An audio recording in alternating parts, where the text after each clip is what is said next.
Welcome to this unboxing and review of the Shuttle SH170R6 barebone.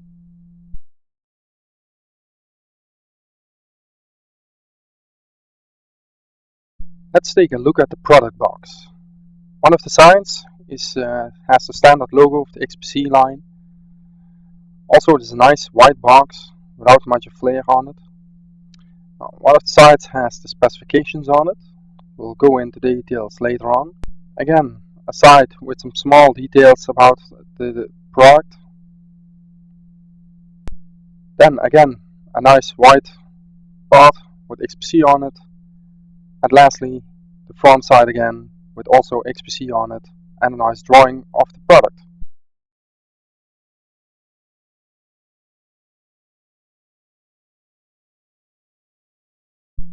Let's talk about the specifications in short. When the unit is unpacked, I will go into more detail. The unit comes equipped with an Intel H170 chipset, which is considered the mainstream chipset of Intel. It supports the latest Skylake CPUs with a maximum of 95 watts TDP. Currently, that is all the available models, including the unlocked models like the 6700K. It has DDR4 dual channel 2133 MHz support. For expansion, it has one PCI Express 16 slot, one PCI Express 4 slot, a mini PCI Express or half-size PCI Express slot, and an M2 2280 Type M slot. It also comes with 3 video outputs, which include 4K support. It includes an Intel Gigabit LAN connection. For audio, there is a Realtek 7.1 audio solution on board. And last but not least, it of course has USB 3.0 and even an eSATA support. For the hard drives, it comes with 2 times a 3.5-inch bay, and for an optical drive there is a 5.25 bay. The power comes from an internal 300 watts bronze power supply. Now let's open the box and see what is inside.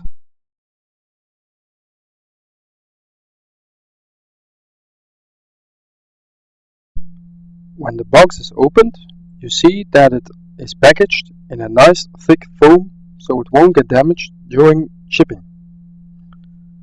First, we have a small bag which includes the instructions in multiple languages. Next, we have a standard power cable, which in my case is the European version.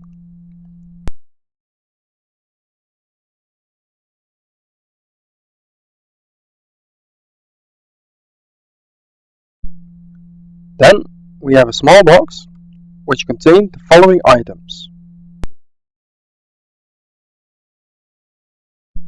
a small bag containing screws and a couple of zip ties, 2 SATA cables,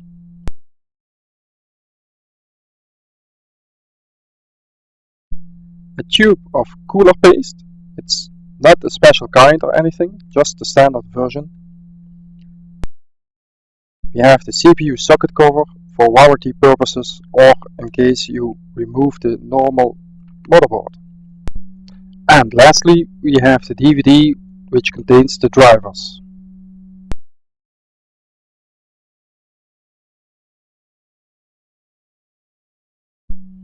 As mentioned before, the unit is packaged in thick foam so it won't get damaged during transport. Let's remove the foam and see how the unit looks like.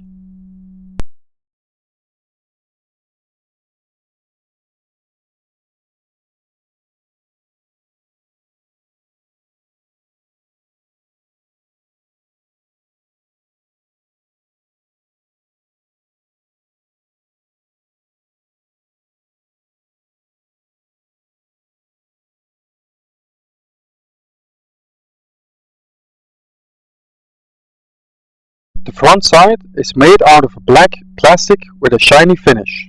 On top there is a cover in front of the 5.25 bay.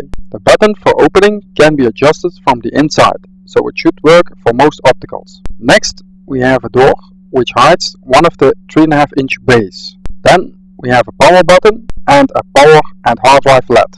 Lastly, on the bottom we have another door. Here you find two USB 3.0 connectors. Also we have two USB 2 connectors, of which the outer one supports fast charging. To top it off, we have a mic and headset connector.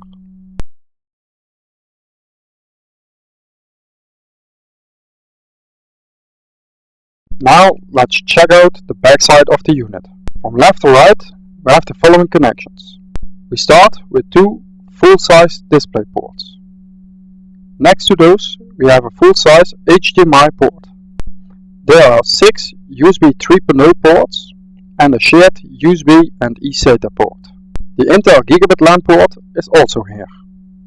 For audio we have 5 connectors, so you can use a 7.1 system. A bit hidden between the USB and audio connectors there is a small hole for resetting your BIOS. The case itself opens with 3 thumb screws. We have the power connector here with a small 5 cm fan from the power supply. There are 2 small breakout plates for optional connectors like COM ports. Also, we have the 4 thumb screws, so you can remove the cooler to mount the CPU. Last, we have 2 slots for expansion like a double slot video card.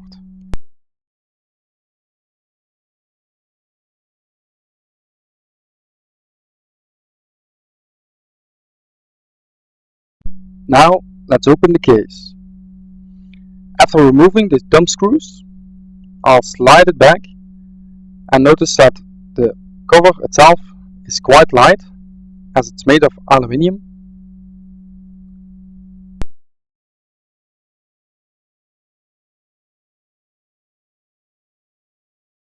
In front we have the PCI Express 4 slot, also the PCI Express 16 slot. Next we have 4 SATA connectors. We have the M22280, which is also compatible with the others. Then there's the mini PCI Express half-size slot. We have a connector for an optional COM port. Also 4 slots for memory for max of 64 GB. Be careful that it only supports 1.2 volt DDR4 modules. Here you can see the CPU block, which is connected via high pipes to a 92 cm fan named the Ice Cooler 2. We have the USB 3.0 front connectors, also audio and USB 2 connectors. Next we have 2 times 3.5 quarters bay, of which one is connected to the front. On top we have the 5.25 bay.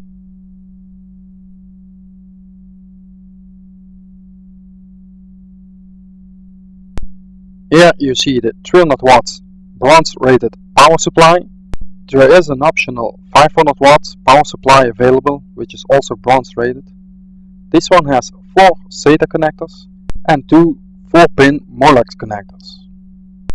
An interesting option that is also available is that the unit is upgradable by replacing the motherboard with an ITX version.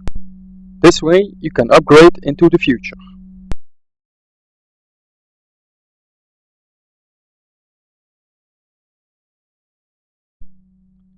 If you are on the market for a new PC and don't want a pre-built machine, but still want a small chassis, this could be for you. This chassis is well constructed and offers enough expandability for the future.